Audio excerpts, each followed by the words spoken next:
Assalamu alaikum warahmatullahi ta'ala wabarakatuh. Barkanmu da warhaka. Sannan mu sake saduwa a cikin wannan channel ta mu suna bro_Saad. Idan wannan ne farkon son wannan channel da barka dole ka danna subscribe da alamar karawa domin samun sabon shirye-shiryen mu da zarar mun dora. A yau insha Allah bidiyon da mu zai nuna maka yadda zaka haɗa digital clock ne a cikin Python. So biyo mu cikin wannan bidiyon domin ka ga yadda zamu haɗa wannan clock din. To yan kamar yadda kuke gani mutum da ya buɗe laptop ɗin shi haka zai zo ya buɗe wannan application ɗin nashi kamar yadda muka nuna yadda ake download ɗin shi a bidiyon mu na baya. So mutum ya download ɗin shi zai zo ya buɗe shi, zai buɗe mishi kamar haka, sai ya saka danna new project in kana son ka buɗe new project ɗin. Sannan yanzu kawai zan buɗe shi ne haka, zan ɗan ƙara mishi girma yadda za ku gani sosai. So sannan zan danna new project tunda za mu create new project namu kenan. So a wannan new project ɗin sun tambaye mu a nan gurin inda aka yi highlight ɗin nan ana son mu rubuta sunan new project ɗin da muke son mu rubuta. Yanzu a wannan project ɗin za mu rubuta digital clock.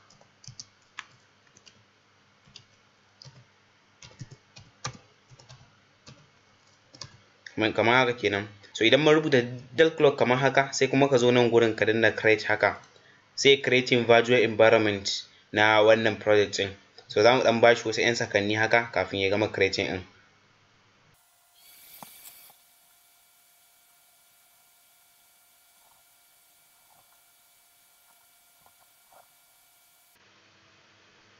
So kuma yadda kuke gani gashi nan da yanzu ya gama creating wannan virtual environment din, sannan ya bude mana a main.py, wato ya bude mana wato a pipe folder kenan guda. So kun ga yadda main.py din yake. So yanzu kawai wannan ba abin da zamu yi da shi, zamu danna control A ne sai mu yi backspacing sai mu goyi gaba daya abin da yake cikin sa kenan. So yanzu abin da zamu yi shine zamu rubuta code din mu, amma kafin nan zamu shiga wani link guda daya inda zan bar linkin a description in wannan bidiyon. So ni dai na shige shi a cikin wannan ina a computer na, zan shiga kamar haka. Za ku ga linkin shine kamar haka. Gashi nan a thefont.com sunan website din.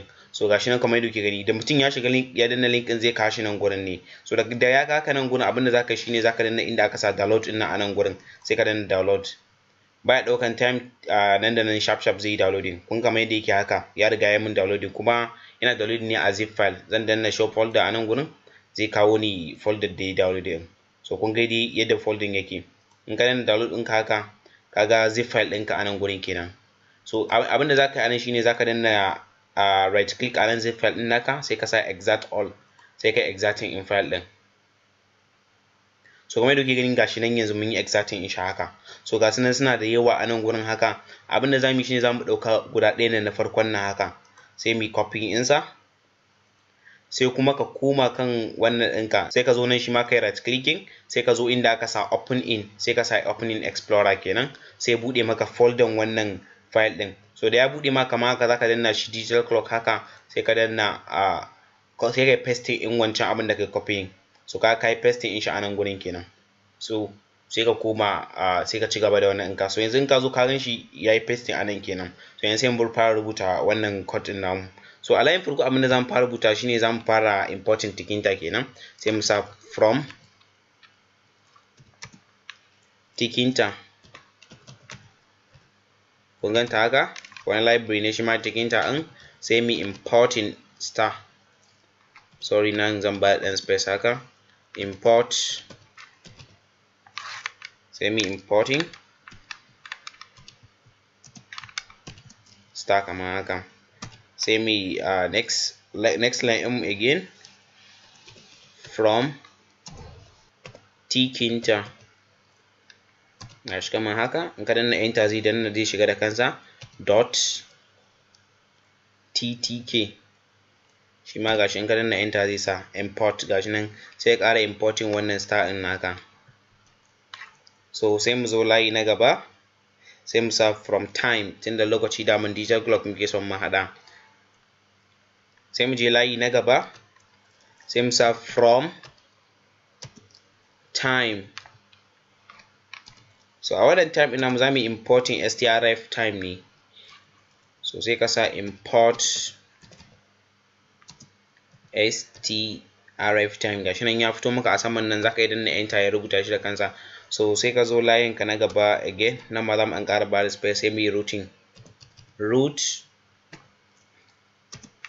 equals to tk, sai kai bracket. again root dot title, zan bada title ɗin digital clock ɗin namu kenan. Dot title sai ka sa bracket shine clock kenan, shine title ɗin wannan project ɗin. So sai mu zo nan mu sa dev time sai kai bracket sai ka yi column haka, sai ka je layin ka na ƙasa sai ka sa string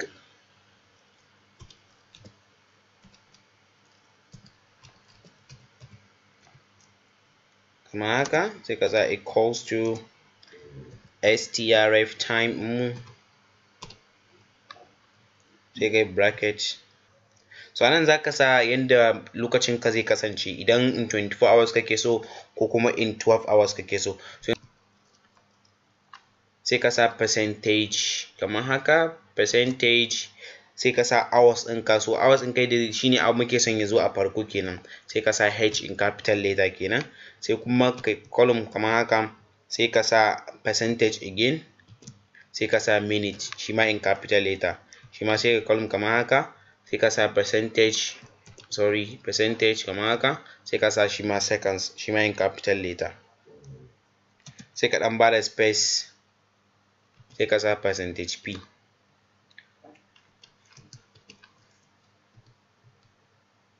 So kamar yadda kuke gani haka kenan. So sai ka je layin ka na gaba sai kai labeling ɗinka, sai ka sa label kamar haka dot config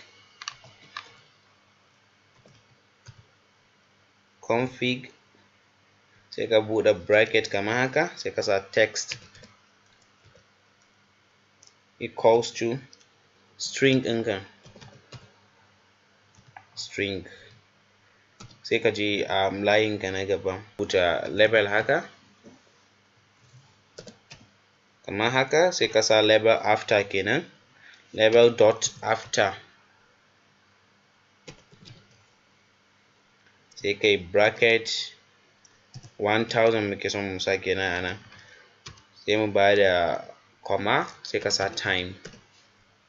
Wato time ɗin ka ɗauka kaman sakanni guda 1000 kenan yana tsaye ba tare da irin ya ɗauke ba.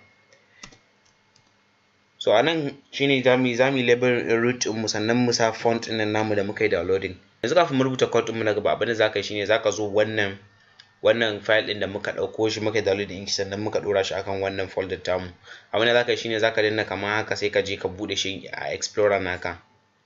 In ka buɗe shi kamar haka zai buɗe haka yanzu.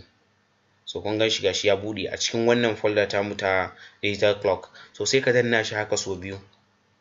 Idan ka danna shi sau biyu shine zai rubuta maka, zai kawo maka wannan rubutun kamar haka. To shine wannan font ɗin da muke son mu using kenan. So sai ka danna inda aka sa install ɗin nan. So gashi nan yanzu kuma da ka gani, to yanzu yayi installing kenan, ya installing wannan font ɗin. So yanzu sai ka fita. So ka fita yanzu in ka yi minimizing, sannan sai mu rubuta code ɗin mu na gaba. Za mu yi labeling inda font ɗin zai kasance. So abin da za mu rubuta yanzu shine anan zaka sa label equals to label kamar haka, wannan na farkon in ka danna shi haka, sai ka sa bracket root comma sai ka rubuta wannan font ɗin naka kenan,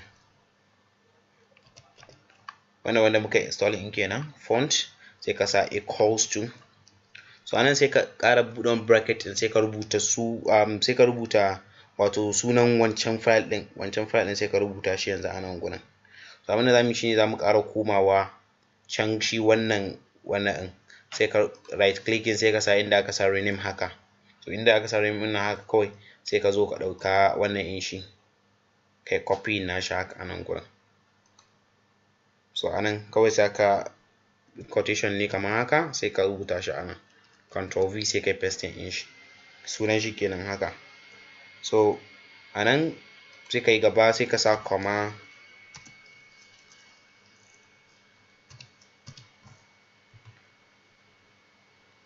so bayan bracket ɗinka sai ka rubuta background ɗin da kake son ya kasance, wani background, wani kalar background kake so ka sa a wannan project ɗin.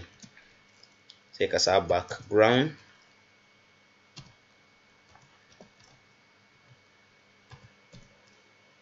ɗinka sai ka sa equals to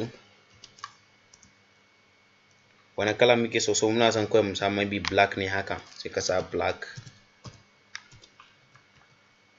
So in background ɗinka ya zama black, sai kuma shi ma foreground ɗinka sai ka sa wani kala shi ma kake son ya zama. Yanzu za mu yi comma a nan, sai mu sa foreground ɗinmu.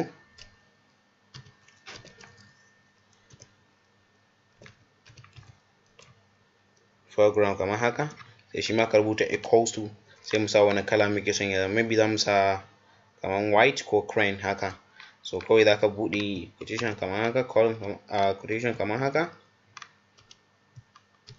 sai ka sa maybe cream, maybe wannan kalan yayi. So nan ga bracket ɗinka sai ka yi ƙasa, maybe a next wannan maybe nan ko ba ko ga ƙarshen sa ba, zan buɗe shi kamar haka. So kamar haka, a shi kuna ganin har ƙarshen code ɗin. So kamar yadda kuke gani haka, so a next line of code ɗin sai ka sa label, ka ƙara labeling ɗin shi, label kamar haka, dot pack ɗinka, wancan pack ɗin kenan da ka yi installing, pack, sai ka yi bracket. So wannan wani sub library ne mai suna kamar ancho haka, sai ka rubuta shi, sai ka rubuta equals to, sai ka sa inda kake son wannan clock ɗin naka ya tsaya. In so kake koma a laptop ɗinka, a can gefen laptop ɗinka sai ka sa wani side kake so. Amma yanzu in kawai a wannan in zan sa center ne, saboda kawai ina son kawai clock ɗin ya zama a center ɗin wannan screen ɗin nawa. So sai ka sa equals to a nan gurin, shi ma kai kamar quotation ɗinka kamar haka, sai ka sa center. So a center nake son wannan ya zama. So sai ka zo layinka na gaba, sai ka sa time, shi ma sai kai bracket, zaka yi danna shi kamar haka. Zaka zo layinka na ƙarshe kenan, layin code ɗinmu, sai kawai mu sa main loop ɗinmu, tunda za mu yi amfani da main loop ne a wannan project ɗin. So sai ka sa main loop, gashi nan kamar na ƙasa na, zaka yi danna shi kamar haka. So kaga kamar yadda ke gani kamar haka. So wannan shine ƙarshen project ɗin namu kamar yadda kuka gani. Na yanzu idan mun duba za ga kamar maybe a wannan code ɗin namu mun ɗan samu wani error guda ɗaya. So maybe idan mutum ya duba za ga an sa kamar error kusan guda 4 a nan gurin. Muna da error, 4 errors, 8 weak warnings, 1 typo ma haka. So kawai a nan errors ɗin in ka duba za ga bai wuce nan gurin inda muka sa wannan bracket ɗin. So kamata a gabansa mun sa comma. So mai da kuke gani yanzu, to gaba ɗaya mun cire errors ɗin mu, wannan comma ɗin ce kawai ta jawo mana gaba ɗaya errors a nan gurin. So yanzu gashi nan bamu da wani error ko ɗaya. Sannan ga code ɗin mu ya cika, gashi mun from tikinta, tunda muna son mu buɗe shi ne a mun tikinta.